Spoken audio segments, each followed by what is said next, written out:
तो बच्चों आज का हमारा जो टॉपिक है हमारे पास आपका चैप्टर नंबर 1 चल रहा है संख्या पद्धति। हमने अपनी पिछली वीडियो में उसका परिचय और उसके आधार पर जो उदाहरण थे वे हमने पढ़े थे एग्जाम्पल। तो आज हम जो पढ़ेंगे वो हमारे पास है प्रश्नावली 1.1 है हमारे पास। तो प्रश्नावली 1.1 का जो पहला क्वेश्चन है हमारे पास वो है हमारे पास क्या है, क्या शून्य एक परिमेय संख्या है? क्या शून्य एक परिमेय संख्या है? क्या इसे p बटा q के रूप में लिख सकते हैं जहां p और q क्या है, पूर्णांक है। तो बच्चों क्या है इसका आंसर कैसे लिखेंगे कि क्या होती है शून्य, क्या होती है परिमेय संख्या है। शून्य एक, तो क्या लिखेंगे शून्य एक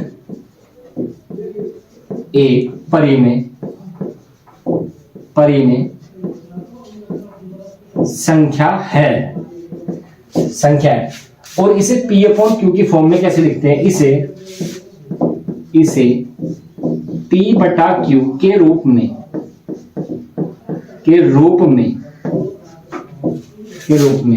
जैसे 0/1 0/2 0/3 डॉट लिख सकते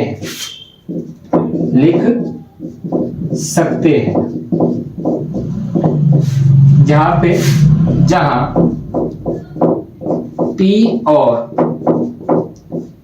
q क्या है, पूर्णांक है, परंतु q नॉट इक्वल टू क्या है हमारे पास 0 है। अगर q नॉट इक्वल टू 0 हो तो हम क्या कह सकते हैं, वो एक परिमेय संख्या है जो p अपॉन q की फॉर्म में लिखी जा सकती है। तो क्या है, तो इसका आंसर क्या है हाँ। तो जो आपको ऐसे करना है। तो हमारा जो अगला क्वेश्चन है क्वेश्चन नंबर 2 वो हमारे पास तो बच्चों हमारा जो अगला क्वेश्चन है हमारे पास वो है क्वेश्चन नंबर 2, निम्नलिखित के मध्य एक परिमेय संख्या ज्ञात कीजिए। तो बच्चों क्या करना है, एक परिमेय संख्या ज्ञात करनी है। तो बच्चों आपको मैंने बताया था आपको फॉर्मूले के द्वारा क्या करना है, अपने 9th के एग्जाम में फॉर्मूले के द्वारा ही आपको क्या करनी है, परिमेय संख्या ज्ञात करनी है। अगर आपके पास एमसीक्यू आता है तो मैंने दूसरा मेथड भी आपको इस वीडियो में बताया था, तो आपको ऐसे ही करना है। तो सबसे पहले हमारा पहला क्वेश्चन है, हम पहले क्वेश्चन कैसे हम क्या करते हैं, हमारे पास 1/4 और 1/3 है, इनके बीच क्या करना है, एक परिमेय संख्या क्या करनी है बच्चों हमें ज्ञात करनी है। तो मैंने आपको बताया था कि अगर सबसे जो पहली वैल्यू होती है वो होती है a की वैल्यू, किसकी a की वैल्यू, किसकी बच्चों a की वैल्यू। तो हमारे पास a की वैल्यू है 1/4, तो a की वैल्यू हमारे पास है 1/4 और b की वैल्यू हमारे पास है 1/3। और कितनी परिमेय संख्या ज्ञात करनी है, हमारे एक परिमेय संख्या, तो n की वैल्यू हमारे पास कितनी है, 1 है। तो जितनी भी परिमेय संख्या ज्ञात करनी होती है वो किसकी वैल्यू होती है, n की। तो आपको सूत्र बताया था मैंने अपनी पिछली वीडियो में। तो q बराबर a plus b minus a upon n plus 1। तो इस फॉर्मूले के द्वारा आप किसी भी नंबर के बीच कितनी भी परिमेय संख्या क्या कर सकते हो, ज्ञात कर सकते हो। तो कैसे करना है, सबसे पहले हम एक निकालनी है तो q1 निकालते हैं। q1 a की वैल्यू हमारे पास है 1/4 प्लस b की वैल्यू 1/3 माइनस 1/4 बटा 1 प्लस 1। तो बच्चों हल करेंगे इसे 1/4, ऊपर एलसीएम जो आएगा वो कितना आएगा बच्चों, थोड़ा नीचे करके लिखता हूं, 1/4 प्लस एलसीएम जो आएगा ऊपर कितना आएगा 12। तो 12 यहां मल्टीप्लाई होगी 4 से, यहां होगी 3 से, तो अपॉन कितना है 2 है। तो कितना 1/4 है प्लस यहां पर कितना बचा हमारे पास 1 बचा है, तो 1 बटा कितना है बच्चों 12 दूनी 24, 1/24। तो इधर हल करते हैं इसे, एलसीएम लिया हमने, कितना आएगा हमारे पास 24 एलसीएम आएगा हमारे पास। तो 24 एलसीएम होगा तो यहां मल्टीप्लाई होगी 6 से, 6 चौक 24, तो 6 से मल्टीप्लाई 6 ही कम 6 और 1, तो बच्चों कितनी आ गई हमारे पास 7/24। ये आपकी क्या है परिमेय संख्या है, 1/4 और 1/3 के बीच परिमेय संख्या। ऐसे ही हम क्या करेंगे बच्चों, अब 3/8 और 2/5 के बीच भी निकालेंगे ऐसे ही। तो सबसे पहले मैंने बताया कि a की वैल्यू कितनी हमारे पास 3/8 है, b की वैल्यू हमारे पास 2/5 है और n की वैल्यू आपको पता है जितनी परिमेय संख्या की हमें ज्ञात करनी है, एक परिमेय संख्या तो a। तो सूत्र लगाएंगे तो हमारे पास सूत्र है Q बराबर a plus b minus a upon n plus one. तो a की वैल्यू कितनी है 3/8 प्लस b की वैल्यू कितनी है हमारे पास 2/5, 2/5 माइनस 3/8 और बटा a प्लस a। तो कितना होगा 3/8 प्लस एलसीएम कितना है बच्चों ऊपर से 8 पंजे 40 एलसीएम है, मल्टीप्लाई होगी 8 दूनी 16 और 5 तिया 15 और बटे में कितना है 2 है और यहाँ पे 3/8 आ गया। उसके बाद ऊपर कितना बचेगा बच्चों 16 है तो 16 से 1 बचेगा और नीचे हो जाएगा 80। कितना हो जाएगा 80, 40 दूनी 80। तो एलसीएम लेंगे तो कितना एलसीएम आएगा हमारे पास 80 एलसीएम आएगा। अब मल्टीप्लाई यहां से होगी 8 से 80 को डिवाइड करेंगे तो 10 आएगा तो 3.30 और प्लस 1 तो बच्चों क्या है 31/80। तो इनके बीच जो संख्या है वो 31/80। बच्चों हमारा क्वेश्चन नंबर जो 3 है हमारे पास क्या 3/4 और -2/5 के बीच क्या करनी है एक परिमेय संख्या ज्ञात करनी है। तो बच्चों आप क्या करना है a की वैल्यू कितनी है हमारे पास -3/4 और b की वैल्यू हमारे पास -2/5 और n की वैल्यू कितनी बच्चों 1। तो फॉर्मूला लगाएंगे हम सूत्र। हमारे पास सूत्र है क्या है हमारे पास q बराबर a plus b minus a upon n plus 1। तो a की वैल्यू कितनी है बच्चों 3/4 है प्लस अब b की वैल्यू -2/5 है और माइनस ही यहाँ पर माइनस ही a की वैल्यू तो क्या प्लस। तो 3 बटा कितना आएगा बच्चों 4 और बटे में कितना है 1 प्लस a, n की वैल्यू 1 है तो 1 प्लस 1 आ गया तो -3/4। अब यहाँ पे क्या होगा माइनस कितना आ जाएगा यहाँ पे एलसीएम कितना होगा हमारे पास 20। तो 20 4 दूनी कितना हो गया 8।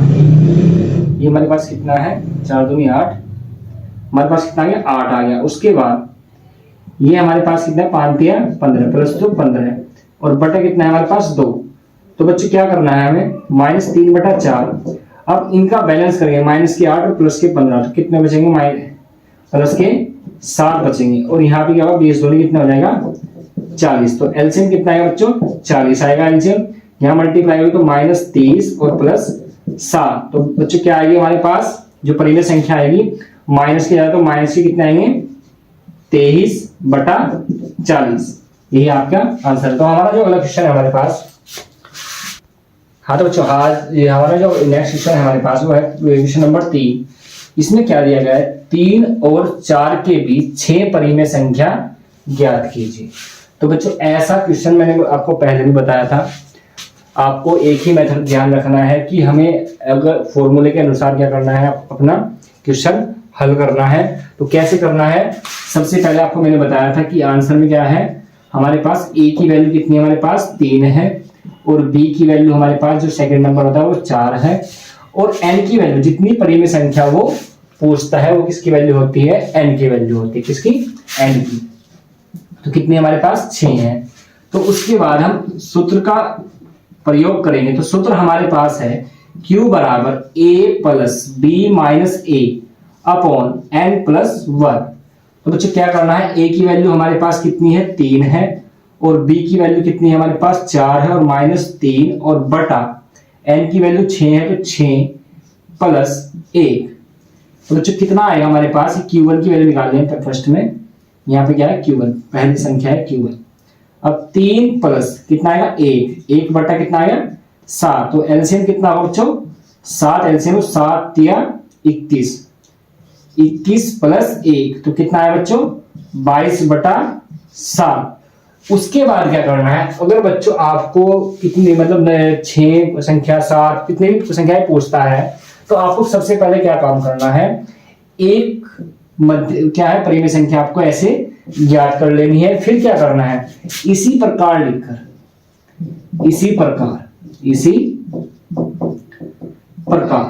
तो इसी प्रकार क्या करना है आपको 6 निकालनी है। हमने अभी 1 निकाली है तो Q1 की वैल्यू हमारे पास है 22/7। तो Q2 की वैल्यू भी निकालनी है और Q3 की वैल्यू निकालनी है और Q4 की और Q5 और Q6।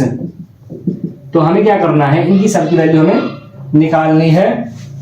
तो Q2 की वैल्यू जो हमारे पास है हमें क्या करना है जो इसका अंश होगा इसके अंश में 1 ऐड करना है। तो हमारे पास क्या है 22 है हमारे पास तो हमारी अगली क्या होगी 23/7 ये होगी 24/7 7 और ये होगी 25/7 और ये होगी 26/7 और ये होगी 27/7। तो ऐसे ही आपको क्या करनी है, आपकी 6 परिमेय संख्या क्या होंगी, ये इधर क्या है से इधर कर देता हूं मैं से आपको।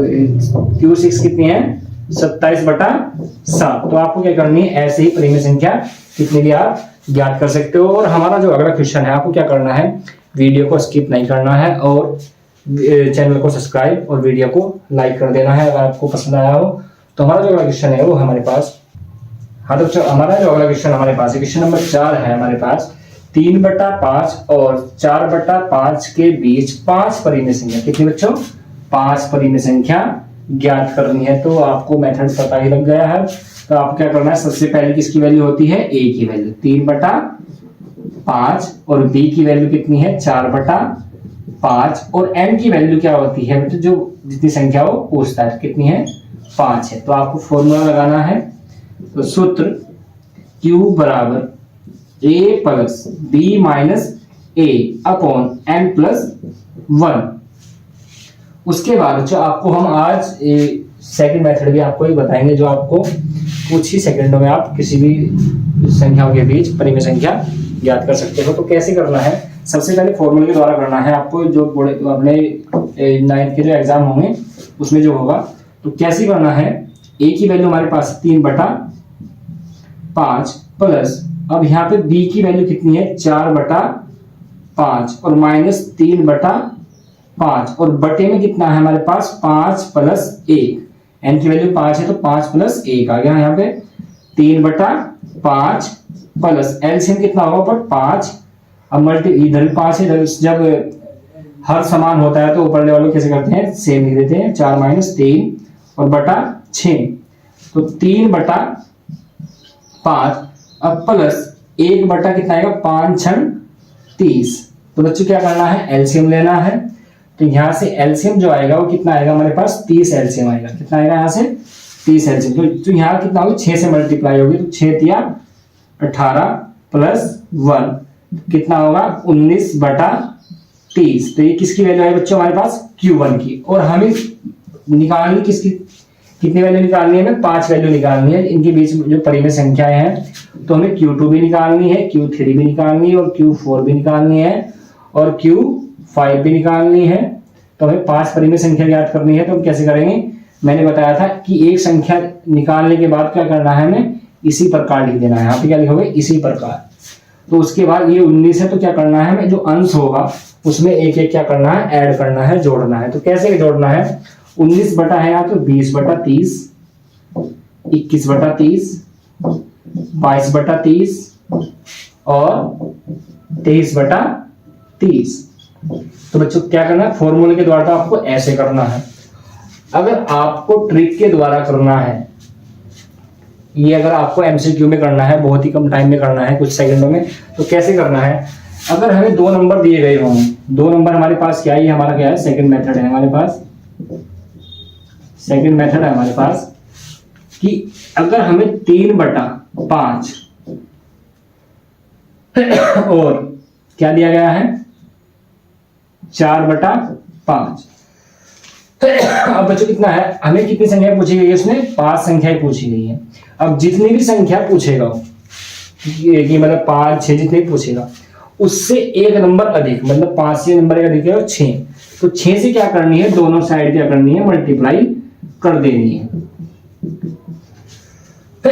तो 6 × 18 और यहाँ पे 30, उधर कितना होगा 6 × 4 24 और 30। अब क्या करना है बच्चों, नंबर बढ़ाते जाना है एक एक, 19/30, 20/30, 21/30 और 22/30 और 23/30। तो यहाँ क्या है 5 परिमेय संख्या ज्ञात होगी। तो हमारे क्वेश्चन नंबर जो 5 है हमारे पास है, -5 और -6 के बीच 4 परिमेय संख्या ज्ञात करें। कितनी बच्चों 4 परिमेय संख्या। तो आपको पता है a की वैल्यू कितनी है हमारे पास -5 है और b की वैल्यू कितनी है हमारे पास 6 है और n की वैल्यू हमारे पास कितनी है 4 है। तो हम क्या करेंगे, सूत्र का प्रयोग करेंगे और इनके बीच परिमेय संख्या ज्ञात करेंगे। Q बराबर, सूत्र हमारे पास है Q बराबर a + b - a upon n + 1। ये हमारे पास सूत्र है। तो इसकी वैल्यू कितनी है -5 है और यहाँ पे क्या होगा माइनस के 6 आएगा और माइनस माइनस कैसा हो जाएगा, प्लस 5 और बटा कितना है 4 प्लस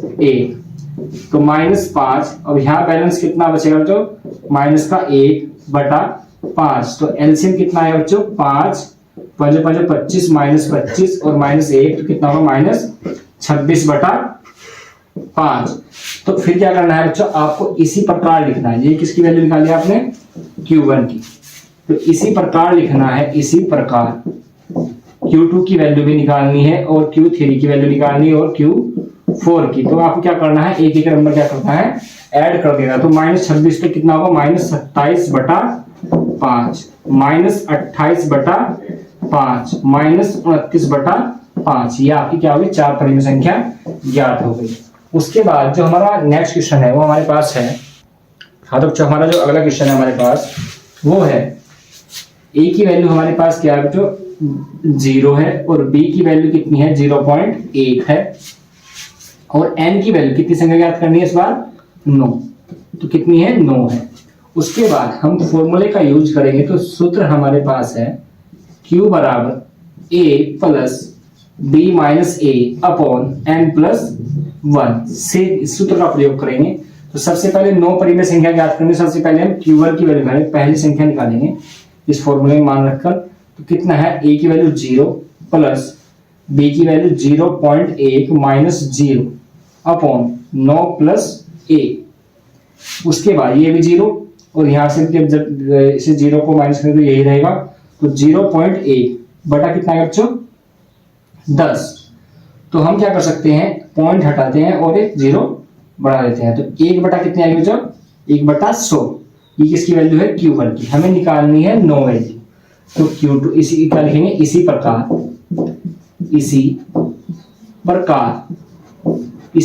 क्या, Q2 की वैल्यू निकालनी है, Q3 की वैल्यू निकालनी है, Q4 की वैल्यू निकालनी है और Q5 की वैल्यू निकालनी है, Q6 की और Q7 और Q8 और Q9। इन सब की हमें क्या करनी है, वैल्यू निकालनी है। तो मैंने बच्चों आपको बताया था कि क्या करना है, आपको उसके अंश में एक एक ऐड करते जाना। तो 1 बटा है तो 1 में 1 जोड़ेंगे कितना आएगा, 2। तो 2 बटा 100, 3 बटा 100, 4 बटा 100, 5 बटा 100, 6 बटा 100, 7 बटा 100, 8 बटा 100 और 9 बटा 100। आपकी क्या है, 9 परिमेय संख्या आपको ज्ञात होगी। आप ऐसे भी कर सकते हो, इन्हें पॉइंट में लिख सकते हो। तो आपके पास अगर पॉइंट में लिखना हो तो कितनी 0 है, 2 0 है, तो 2 अंकों के बाद क्या लगाना है, पॉइंट। तो 0.01 यहाँ आएगा, 0.02 यहाँ आएगा, 0.03 यहाँ आएगा, 0.04 और यहाँ आएगा 0.05, यहाँ आएगा 0.06, यहाँ आएगा 0.07, यहाँ आएगा 0.08, यहाँ आएगा 0.09। तो आप ऐसे भी कर सकते हो। तो आपका हमारा जो अगला क्वेश्चन है वो हमारे पास है, हाँ तो हमारा जो क्वेश्चन नंबर 7 है वो हमारा क्या है, इस एक्सरसाइज का क्या है, लास्ट क्वेश्चन है। तो कैसे क्या है हमारे पास, नीचे दिए गए कथन सत्य या असत्य है, कारण सहित क्या है उत्तर देना है हमें। तो सबसे पहले क्या है, प्रत्येक प्राकृतिक संख्या एक पूर्ण संख्या होती है। तो बच्चों आपको पता है जो प्राकृतिक संख्या होती है वो क्या होती है, 1 2 3 4 5 डॉट डॉट, ये होती है हमारे पास प्राकृतिक संख्या। और जो पूर्ण संख्याएं होती है हमारे पास वो होती है 0 1 2 3 4 5 डॉट डॉट। तो क्या है, प्रत्येक प्राकृतिक संख्या, ये प्राकृतिक संख्या एक पूर्ण संख्या होती है। तो क्या होता है, 1 2 3 4 इसमें भी है और इसमें भी है, तो इसलिए क्या है, ये सत्य है। क्या है, सत्य। कारण क्या है कि क्या है, इसमें क्या है, जो प्राकृतिक संख्याएं होती हैं 1 2 3 4 वही क्या होती है, पूर्ण संख्याएं होती हैं। उसके बाद प्रत्येक पूर्णांक क्या होता है बच्चों, ध्यान से देखना है। पूर्णांक क्या होते हैं, जैसे कि 2 3 4 5 1 -0 -1 -2 -3 ऐसे होते हैं।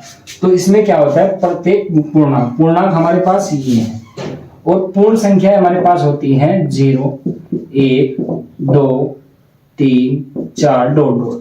अब बच्चों इसमें क्या है, इसमें माइनस में भी होती है वैल्यू, इसमें क्या होती है, केवल प्लस में। क्या इसमें इन्होंने क्या था कि प्रत्येक पूर्णांक, ये पूरा पूर्णांक क्या होता है, पूर्ण संख्या होती है, जो कि क्या है, असत्य है। यहाँ आपको दिख भी रहा होगा कि ये क्या है, ये नहीं है, तो क्या है, ये असत्य है, असत्य है। उसके बाद हमारा पॉइंट नंबर 3 है, प्रत्येक परिमेय संख्या एक पूर्ण संख्या होती है। तो बच्चों क्या, प्रत्येक परिमेय संख्या, अब ध्यान से देखो, परिमेय संख्या हमारे पास क्या है, 2/3 मान लेते हैं। हमारे पास क्या है, जो P अपॉन Q की फॉर्म में होती है, वो हमारे पास क्या है, परिमेय संख्या है। और पूर्ण संख्या क्या होती है हमारे पास, 0, 1, 2, 3, 4। तो हमारे पास क्या है, अगर हम इसे डिवाइड करेंगे तो हमारे पास क्या होगा, 0 पॉइंट कुछ आएगा समथिंग, जो इसमें नहीं है, तो इसलिए क्या होगी, ये भी असत्य होगा। क्या है कि प्रत्येक परिमेय संख्या एक पूर्ण संख्या नहीं होती है। इसमें क्या है, प्रत्येक पूर्ण संख्या, प्रत्येक पूर्णांक एक पूर्ण संख्या नहीं होती है। उसके बाद प्रत्येक प्राकृतिक संख्या एक पूर्ण संख्या होती है, ये हाँ सत्य है। तो बच्चों आपको क्या करना है, आपके जो एक पॉइंट प्रश्नावली 1.1 है वो आपकी हमने आज कंप्लीट करा दी। तो आपको क्या करना है, हमारे चैनल पे आपको 9th to 12th class math and physics का कंप्लीट कोर्स कराया जाएगा। तो आपको बच्चों क्या करना है, वीडियो को लाइक और चैनल को सब्सक्राइब करना है, और अपने दोस्तों क्या करना है, शेयर करना है। जो आपके दोस्त या भाई बहन जो भी 9th से लेके 12th क्लास में हो, तो क्या करना है, हमारी वीडियो को लाइक और सब्सक्राइब